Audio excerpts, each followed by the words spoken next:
نہایت ہی معزز و محتشم سامعین حضرات، اللہ رب العزت نے جو ہمارے ذمہ فرائض لگائے ہیں ان میں بہت سی حکمتیں کار فرما ہیں۔ ہمارے لیے ظاہری اور باطنی بہت سارے فوائد ان میں پوشیدہ ہیں۔ اگر ہم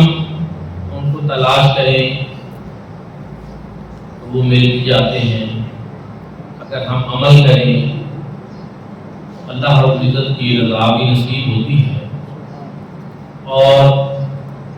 وہ برکات بھی نصیب ہوتی ہے جو ان فرائض کے ساتھ اللہ رب العزت نے متصل کر رکھی ہے۔ اللہ رب العزت کا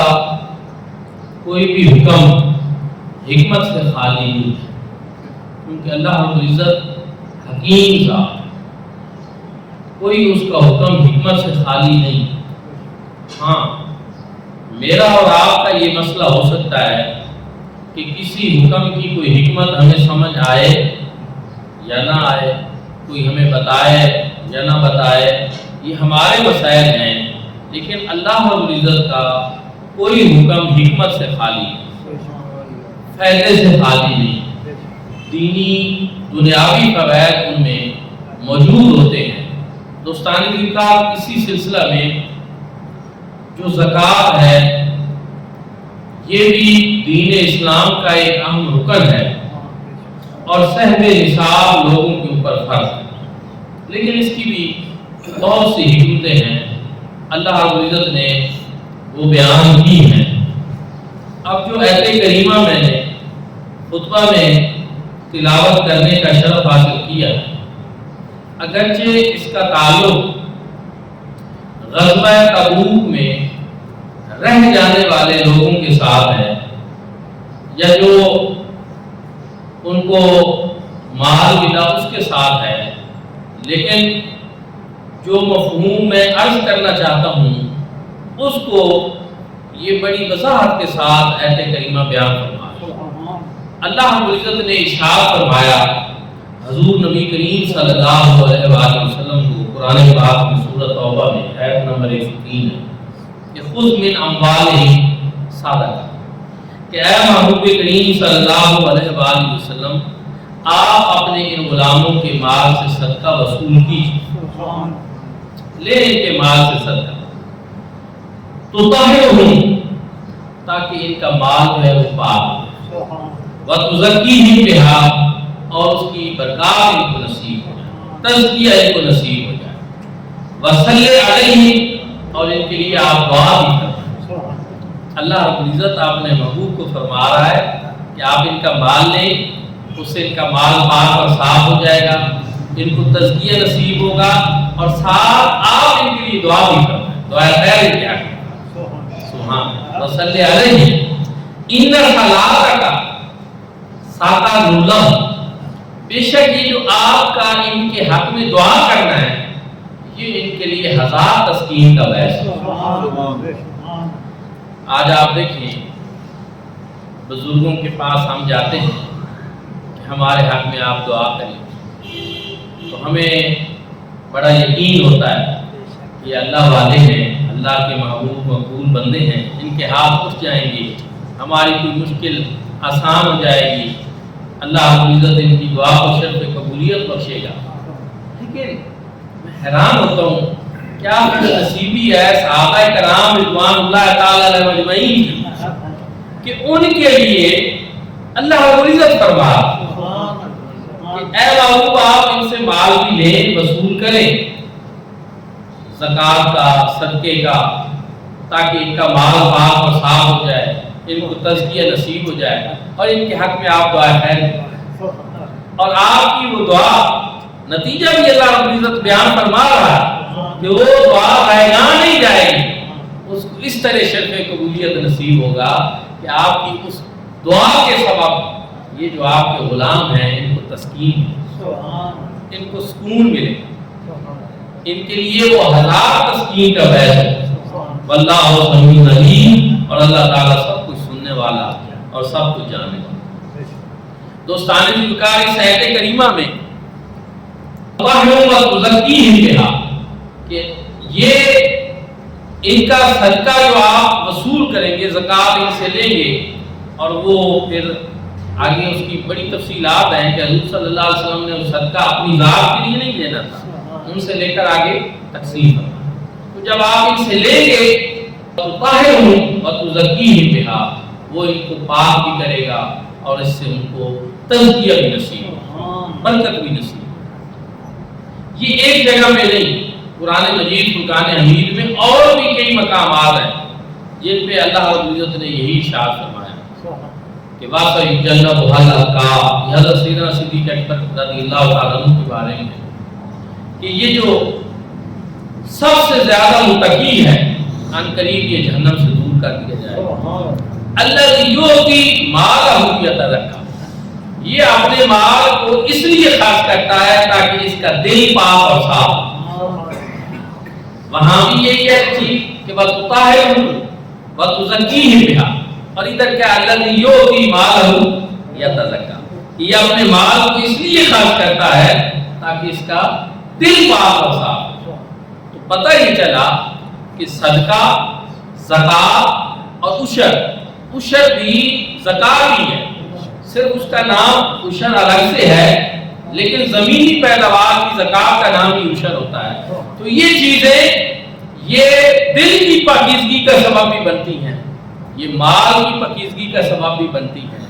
اور یہ اللہ رب العزت کا شکر ادا کرنے کا سبب بھی کہ جو اللہ رب العزت نے رزق عطا فرمایا ہے، جو نعمتیں عطا فرمائی ہیں، یہ ان کے شکر ادا کرنے کا سبب بھی بنتی ہے۔ کیونکہ جب انسان اپنے مال میں سے زکوٰۃ دے دیتا ہے،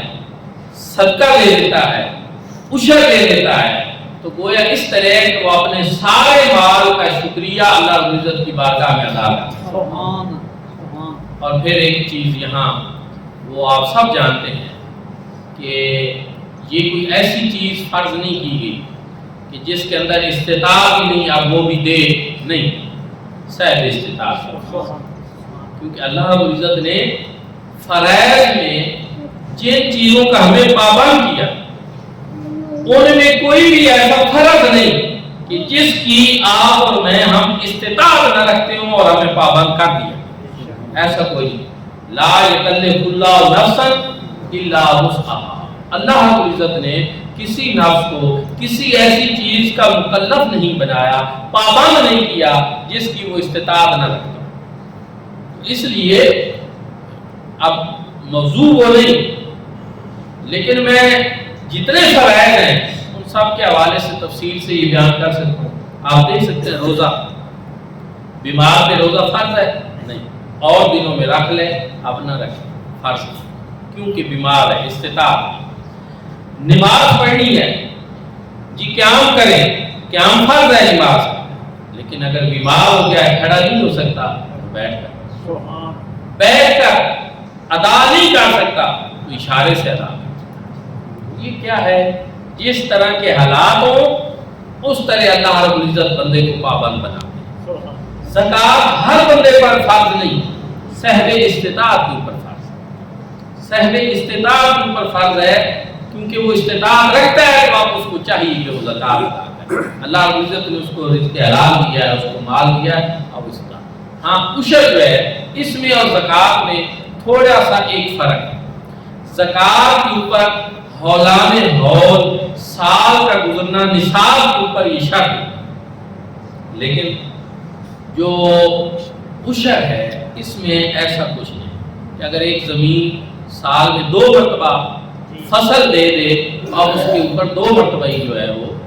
عشر ہو جائے، یہ ایک فرق ہے۔ لیکن باقی چیزیں جو ہیں اس میں ایک اور چیز بھی ہے کہ زکوٰۃ کا ایک نصاب متعین کیا گیا کہ 52 جو ہے وہ 52 تولے چاندی، اس کے مقدار کے برابر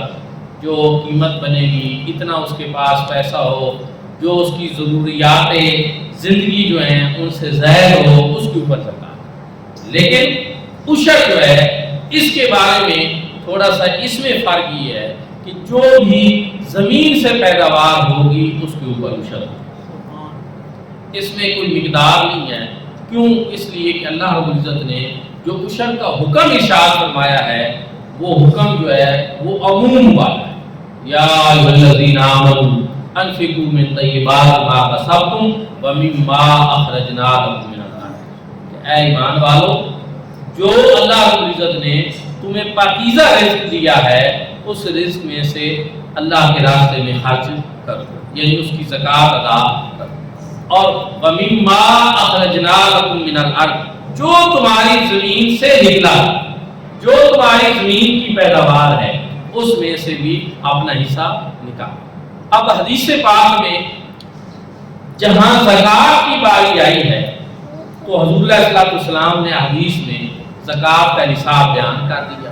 اس لیے اس کا ایک نصاب ہے۔ لیکن جب عشر کی باری آئی حضور علیہ الصلوۃ والسلام نے جس طرح قرآن کا حکم عمومی ہے، حضور علیہ الصلوۃ والسلام نے حدیث پاک میں بھی اپنا عمومی ارشاد فرمایا ما سقط السماء ففیہ العشر، جس چیز کو آسمان کا پانی سیراب کرے اس میں 10واں حصہ ہے۔ وما سقی بالنطح نصف العشر، کہ جس کو رہٹ کے ساتھ، اس دور میں رہٹ ہی ہوتے تھے کہ بیل کے پیچھے جو ہے وہ اس کو چلا کر پانی نکالا جاتا تھا کنویں سے،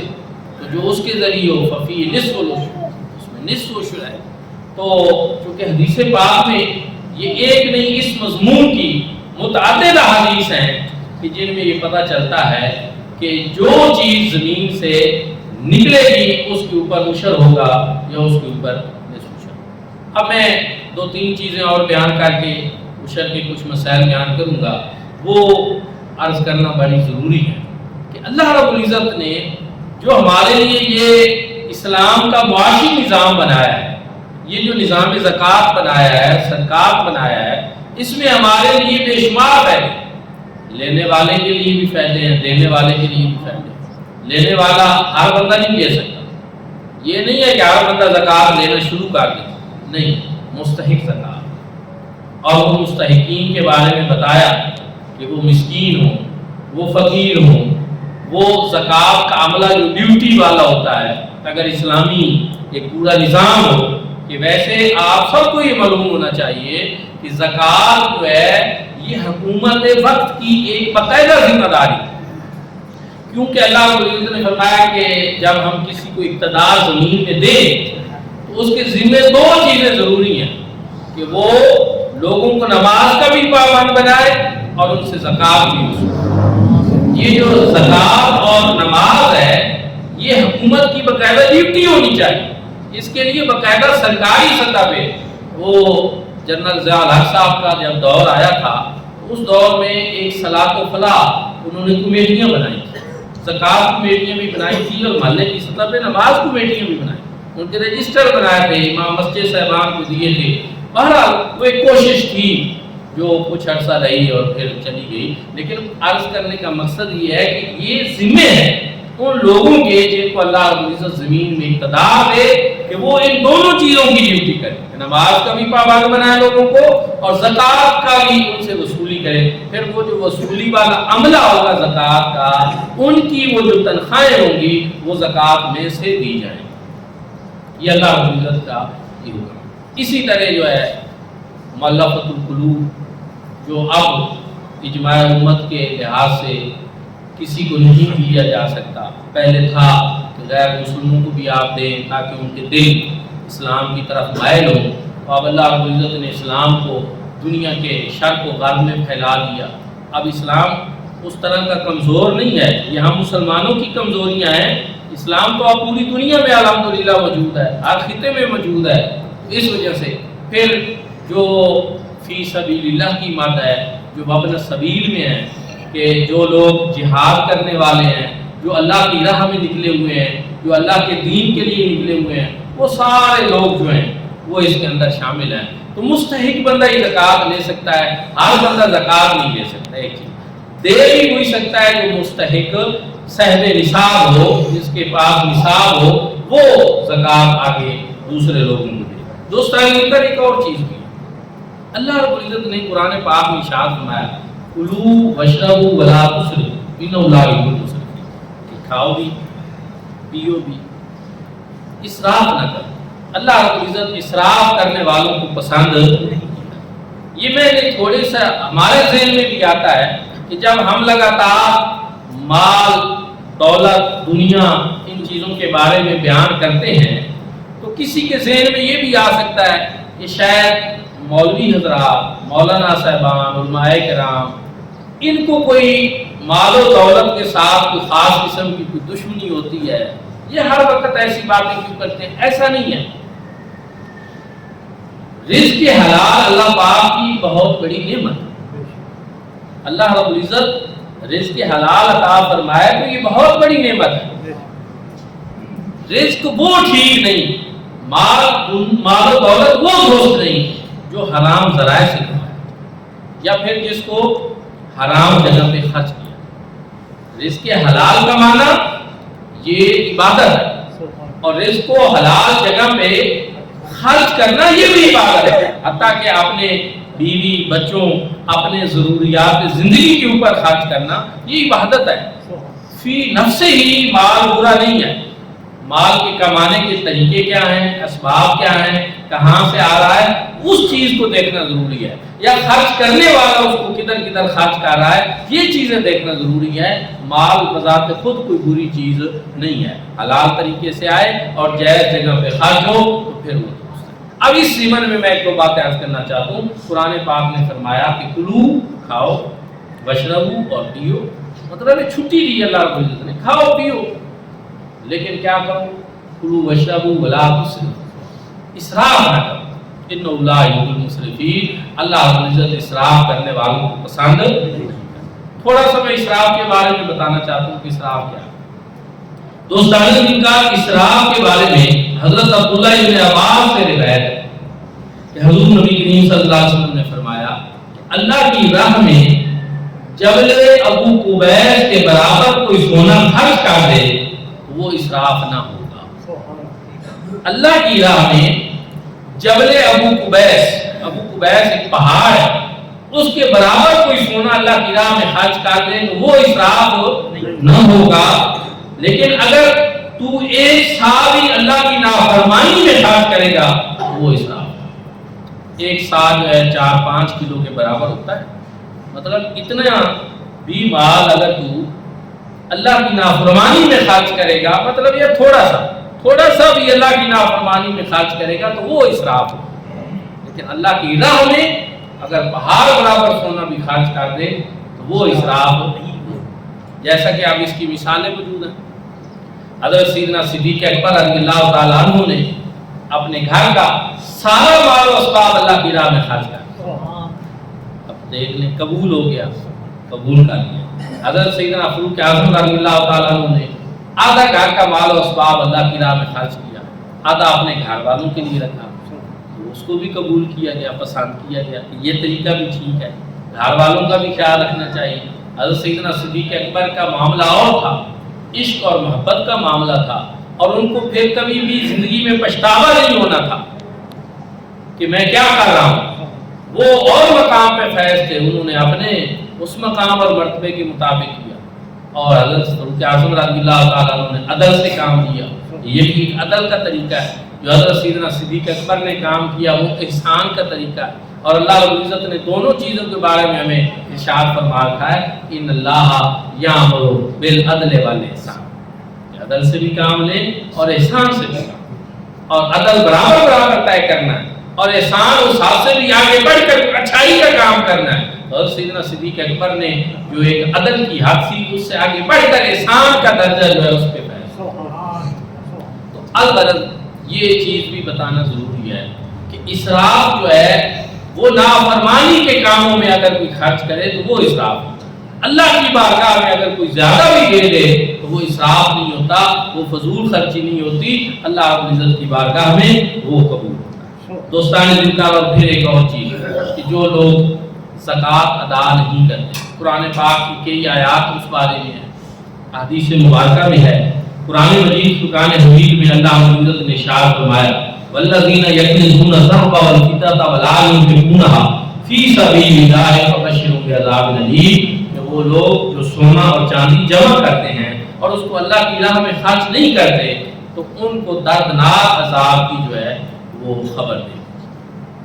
ان کے لیے دردناک عذاب۔ سونا اور چاندی جمع کرتے ہیں، اللہ کی راہ میں اس کو خرچ نہیں کرتے۔ جب مزید اللہ رب العزت نے ارشاد فرمایا یوم یحمى علیہا فی نار جہنم تقوی بہا جباہہم وجنوبہم وظہورہم ھذا ما کنزتم لانفسکم فذوقوا ما کنتم تکنزون، جس دن وہ سونا چاندی جہنم کی آگ میں تپایا جائے،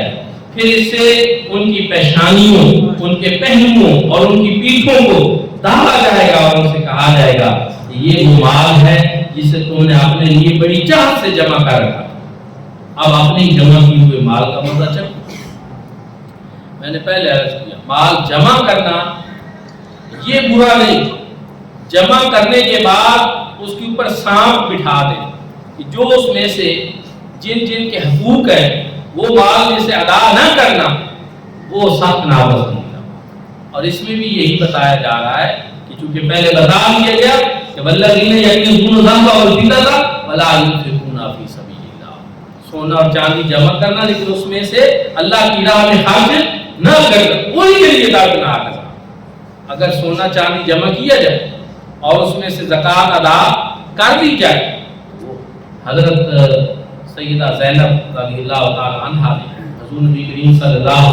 علیہ وآلہ وسلم سے پوچھا کہ میرے پاس سونے کی ایک پازیب ہے،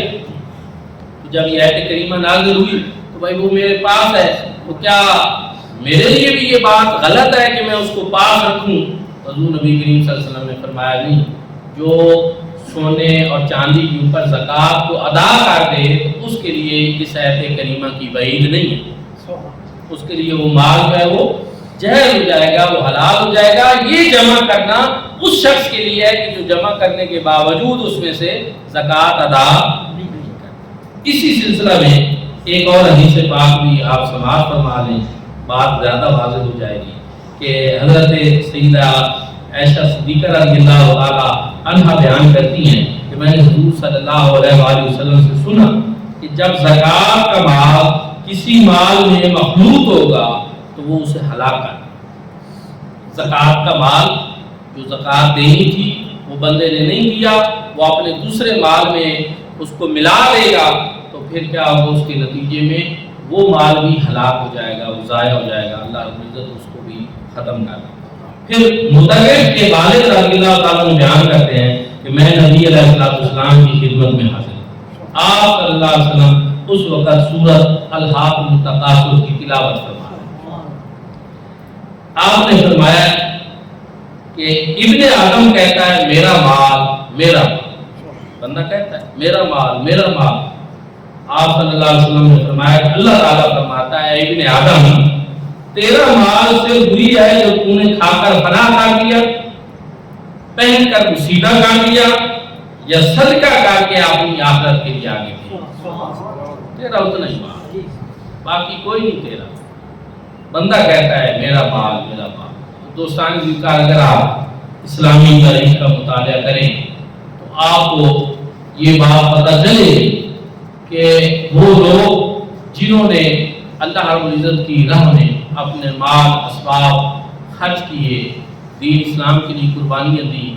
ان کے نام آج بھی زندہ۔ اور دوسری طرف مال و دولت کے انبار لگائے جنہوں نے، قارون کی مثال آپ کے سامنے آپ نے سن رکھا ہے،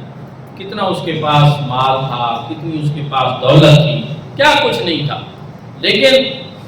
وہ اس کے لیے ہلاکت اور تباہی کا سبب۔ رزق حلال ہو، اللہ کے راستے میں بندہ خرچ کرے، وہ اس کے لیے عبادت بن جاتا، وہ اس کے لیے دنیا سنوارنے کا بھی اور آخرت سنوارنے کا بھی سبب بن جاتا۔ تو دوستان ذکر ان دنوں گندم کی بھی کٹائی ہو رہی ہے۔ ایک تو یہ ہے کہ کشر جو ہے صرف گندم پہ نہیں ہے، ہر پیداوار سبزیاں ہوں، پھل ہوں، گوبھی ہو، ٹماٹر ہوں، مرچیں ہوں، جو بھی چیز جو ہے جو مال نامی میں آتی ہے اور جس کو بیچا جاتا ہے منڈی میں جا کر نفع کمایا جاتا ہے، اس کے اوپر کشر ہے۔ امام اعظم ابو حنیفہ رحمہ اللہ تعالیٰ کا یہ مفتبہی قول ہے اور قرآن و سنت کے یہ عین مطابق۔ دوسری چیز یہ ہے کہ گندم بالخصوص اس کا بھی آپ عشر نکالیں۔ عشر میں جو برانی گندم ہے اس کا 10واں حصہ ہوتا ہے کہ 10 گٹو اگر ہوئی ہے تو 10واں گٹو آپ نے عشر نکالنا ہے، اور اگر نہری زمین ہے اور ٹیوب ویل والی ہے، بور والی ہے، اس میں 20واں حصہ، اس میں 10 گٹو ہوئے ہیں تو پھر آدھا گٹو، 20 گٹو ہوئے ہیں تو پورا 1 گٹو، یہ اس کا عشر ہوتا ہے۔ جو اخراجات ہوتے ہیں، تھریشر کا خرچہ ہے، کٹائی کا خرچہ ہے، وہ آپ اس میں سے منہا نہیں کریں گے، بلکہ جو پیداوار ہے اس کے اوپر عشر ہوتا ہے اور وہ آپ نے ادا کرنا ہے۔ اس سے رزق میں برکت ہوتی ہے۔ جو لوگ بھی اپنا عشر زکوٰۃ نکالتے رہتے ہیں، اللہ رب العزت ان کے رزق کو بڑھاتا ہے۔ یمحق اللہ الربا ویربی الصدقات، اللہ رب العزت نے ارشاد فرمایا کہ اللہ رب العزت سود کو مٹاتا ہے اور صدقے کو بڑھاتا ہے۔ جب میرا رب فرما رہا ہے تو آپ پریشان نہ ہو۔ دو نظریات ہیں، ایک اللہ رب العزت کا دیا ہوا نظریہ ہے اور ایک شیطانی۔ شیطان کہتا ہے کہ اتنی بوریاں نکل جائیں گی، اتنا پیسہ نکل جائے گا، وہ آپ کو اس طرف لے جاتا ہے کہ آپ نہ دیں۔ اللہ رب العزت وہ فرما رہے کہ نہیں، ہم اس کو بڑھاتے ہیں۔ تو آپ اللہ رب العزت کے فرمان پہ عمل کریں، آپ کا رزق بھی بڑھے گا۔ اور جامعہ مدینہ النبی آپ سب کا اپنا ادارہ ہے اور اس میں آپ عشر جمع کرا سکتے ہیں۔ سال بھر کا جو بچوں کے لیے کھانا لنگر شریف کا اہتمام ہوتا ہے، اس میں وہ دانے استعمال ہوتے ہیں اور بالکل قرآن و سنت کے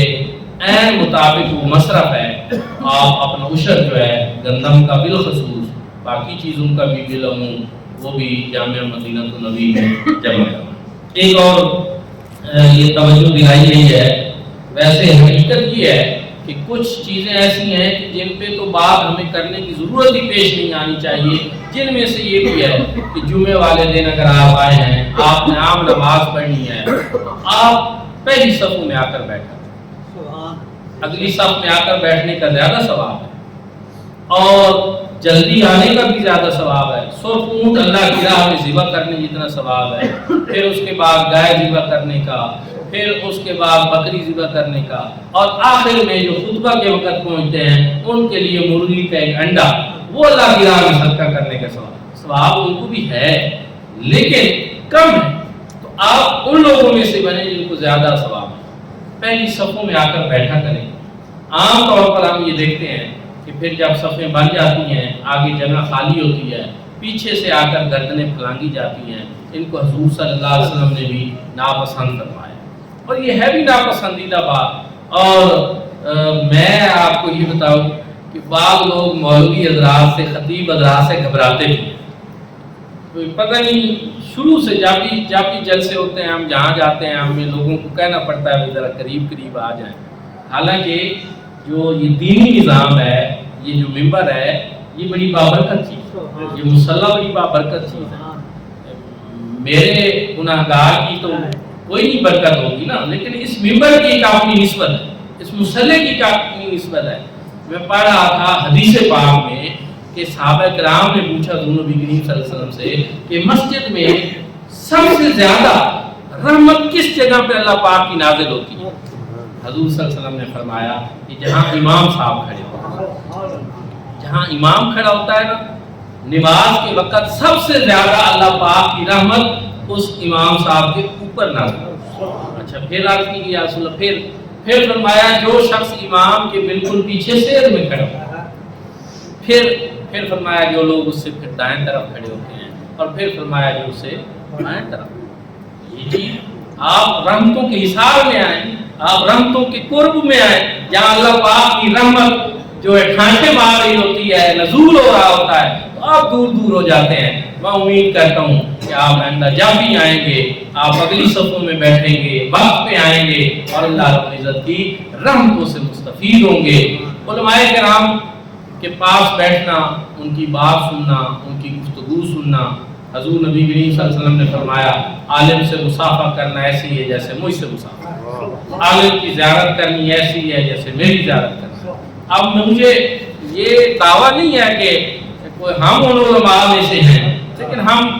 ان کی طرح کا طریقہ ضرور بنائے ہوئے ہیں جہاں بھی ہو. یہ اس مسجد کے ممبر کے ساتھ خاص نہیں، جس مسجد میں آپ جائیں، جس جگہ پہ آپ جائیں، اگلی صفوں پہ بیٹھیں، علماء کے قریب بیٹھیں، ان کے بعد و نصیحت کو خوب توجہ سے سنا کریں. اسی لیے کہا گیا